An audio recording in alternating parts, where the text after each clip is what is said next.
રાજકોટમાં કરોડોના ખર્ચે બનેલા અમ્રપાલી અંડરબ્રિજમાં પાણી ભરાતા કાદવ કીચડનું સામ્રાજ્ય થઈ ગયું છે, જેના કારણે વાહન ચાલકોના વાહનો સ્લીપ થવાનો બનાવો વધી ગયા છે। થોડા સમય પહેલા મુખ્યમંત્રીની મુલાકાત સમયે અહીં સફાઈ કરવામાં આવી હતી, પરંતુ હવે સ્થિતિ ફરીથી બગડી છે।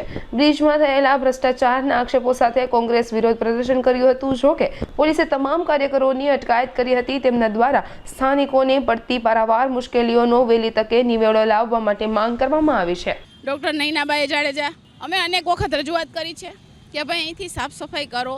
લોકોની પણ એટલી અમને રજૂઆત હતી કે અમે અનેક રજૂઆત કરી છે, છતાં લોકો અમને સાંભળતા નથી। પણ તમે અમારા વતી આજે રજૂઆત કરો, અમે એ જ કર્યું, પ્રજાનો અવાજ બન્યા, પ્રજા માટે કામ કર્યું। તો તમે જોયું કે પોલીસવાળાથી ઉપડાવી લીધા।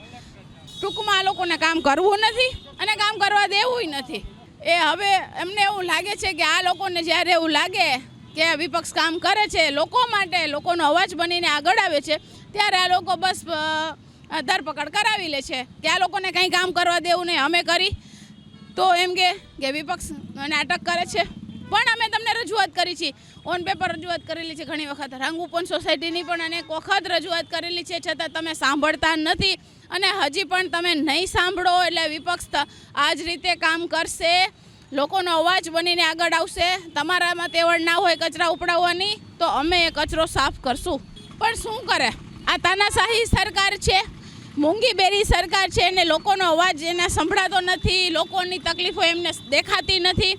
એટલે વિપક્ષે તો સજાગ રહેવું પડશે અને એક જવાબદાર વિપક્ષ તરીકે હંમેશા લોકો માટે કામ કરતા રહીએ છીએ અને કામ કરતા પણ રહીશું। એમને ભલે અટકાયત કરવી હોય તો પણ કરે અને દંડા મારવા હોય તો પણ મારે।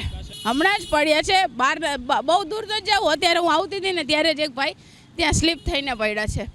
એટલે આ લોકોને જો તંત્રને કાંઈ જ ફરક નથી પડતો, કોઈ જીવે મરે એવું હોત ને તો જ્યારે આટલા બધા ખાડા પડ્યા હોત ને તો પહેલી સિઝનમાં જ્યારે આટલા ખાડા પડ્યા હોત તો એમણે રિપેર કરી નાખ્યા હોત, પણ એમણે ના કર્યું। ઉલટાના એના કોર્પોરેટર એવું કહે છે કે ખાડા જ નથી। પણ જ્યારે અમે રજૂઆત કરી, લોકો મરવા માંડ્યા, હેડ ઇન્જુરીઓ થવા માંડી, એક્સિડન્ટો એટલા બધા થવા માંડ્યા, ત્યારે આ લોકો સફાળું તંત્ર જાગ્યું અને પછી આવીને જયમીન ઠાકરે એવું કીધું કે હવે અમે બધા જ રોડ રસ્તા રિપેર કરશું। તો તમે ઉપકાર થોડો કરો છો, બેઝિક નીડ છે, લોકો તમને ચૂંટીને લઈ આવ્યા છે અને તમારી ફરજનો ભાગ છે। વૈશાલી શિંદે, ગુજરાત પ્રદેશ શક્તિ સુપરસ્ટાર ચેરમેન। આ રોડ રસ્તાની સફાઈ કોઈ પણ સંજોગે થતી નથી, તંત્ર સખત સુસુપ્ત અવસ્થામાં છે।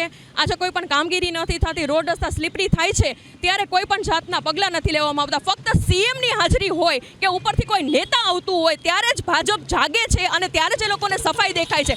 ખરેખર ભાજપના પ્રતિનિધિઓનું કામ છે એ જનસેવાનું છે, નહીં કે નેતાઓની સેવાનું। સીએમ આવ્યા હતા એ દિવસે સવારે સાફ સફાઈ થઈ હતી, મેં પોતે મીડિયાની રીલ જોઈએ છે, પણ હાલમાં અત્યારે ખરેખર પરિસ્થિતિ એ છે આજે એ લોકોને ઉપરથી સૂચના હોય છે કે એ લોકોને કામગીરી નહીં કરવા દેવાની। જો કોંગ્રેસ પક્ષ સારું કામ કરે તો એ લોકોનો ઈગો હર્ટ થાય છે, એ લોકો